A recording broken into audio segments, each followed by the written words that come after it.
Hello there, this is Dave the Mosca guy. I'm usually in my workshop working on Moscas, but I've done a lot of Moscas, so gotten a little tired of just doing nothing but Moscas. The Moscas sell like hotcakes, but I have some strapping that's taking up space, and I wanted to do like Frank on American Pickers and do a bundle. So I figured the best way to sell the strap is to give it away when I sell one of these used strappers. This strapper is a Polychem PC102, which is identical. It's made by the same company that makes my Transpac ES101s. They're Taiwanese, not mainland China, so the quality is really good. Other than Japanese machines, which the parts are really expensive, these are about the best value. They're the only machines that I'll deal with. I've been selling this particular iteration of this machine with the mechanical tension sensing device for over 20 years. The parts are 90% interchangeable with those old machines from the 90s. Will fit into this one, the grippers, the heaters, and everything, which makes it really nice. The parts are cheap. The Taiwanese yuan is tied to the dollar. It's pegged to the dollar, so the prices don't go crazy like the German parts. Yikes. So anyways, this machine, when I bought it, they had parted out a whole bunch of parts, I think because it was missing the power switch. And that scared a lot of people because wires were hanging out the front. And I'm like, oh, I got power switches. I know where the wires go. So yeah, got a good price on it, and that's why I'm offering this machine and the strapping for the bargain basement price of $9.95, a full pallet, 48 coils of 6mm clear strapping. So this thing could be used for just about anything. This is newspapers, obviously.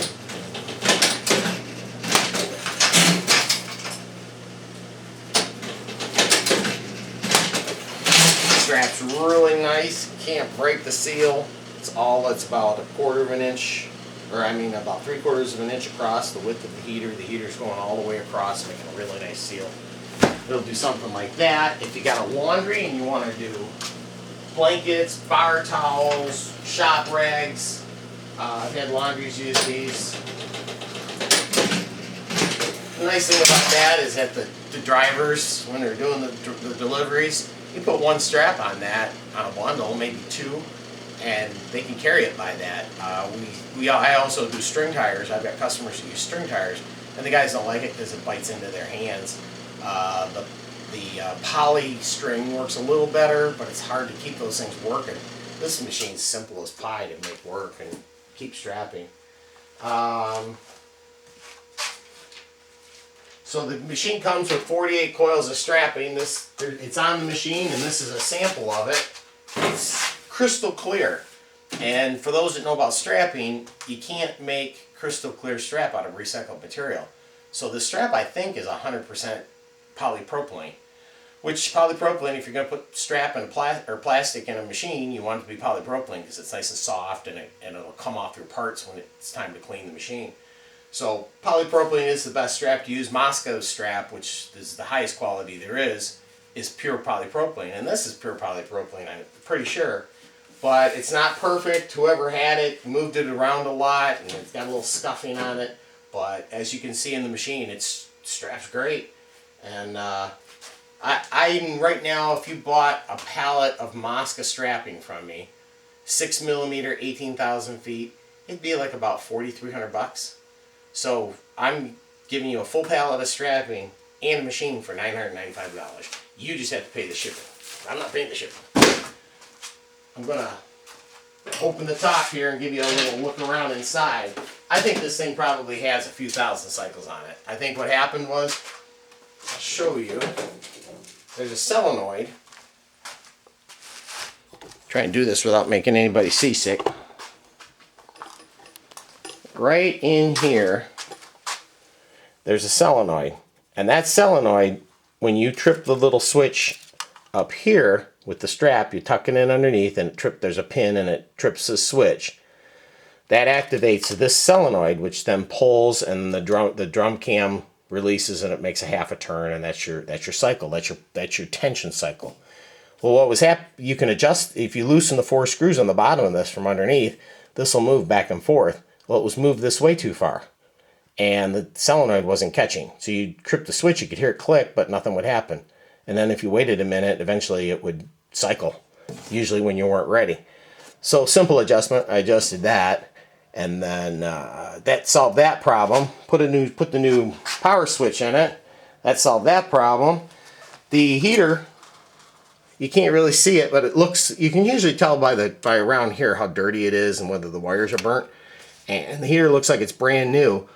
When I got it, it was set for 5. Now these come from the factory set on either 4 or 5. And when you get around over to 8, that means that you need a new heater. The heater's starting to lose its, I don't know if it gains resistance or loses its resistance, I don't know. But I know when it gets up to about 8 and is barely getting hot enough. This one was at 5 when I got it, and it's doing this thick clear strap on 5, which means the heater's like brand new. That's $100 and some odd. The rest of the machine is just lickety split clean. Strap's great. I mean, I uncrate these things brand new and they look about like this. This is about as close to new machine in a used machine that you can get. The only thing is they were scavenging parts, so the power switch was missing.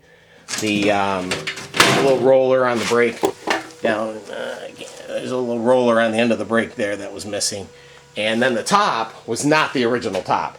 The top looked like they had been cleaning fish on it for about a year. It was just had 1,000 little scratches on it. It was all scratched and scuffed. So I had this top. It's not perfect, but it's a lot nicer than the one that was on there.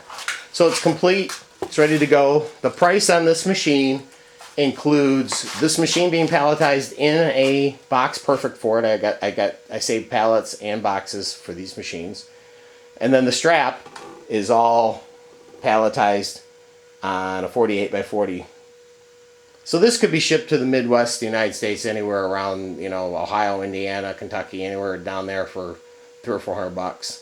So keep in mind that there will be that expense. But this machine here lists, my cost on these is about $1,000. Last time I bought them before the pandemic, they were $800. So they're probably like $1,000, $1,200 a piece, which means I'd have to sell them for $1,500, $1,800. So this one for $1,000 with 48 coils of strap, a lifetime supply of strap for this little machine, is probably a pretty decent deal. So if you have any questions or comments, don't contact me through YouTube. Contact me, because I don't check that very often. Contact me through the eBay listing, which is probably how you saw this. So yeah, just do a message through eBay. That's the best way. All right, thanks for viewing.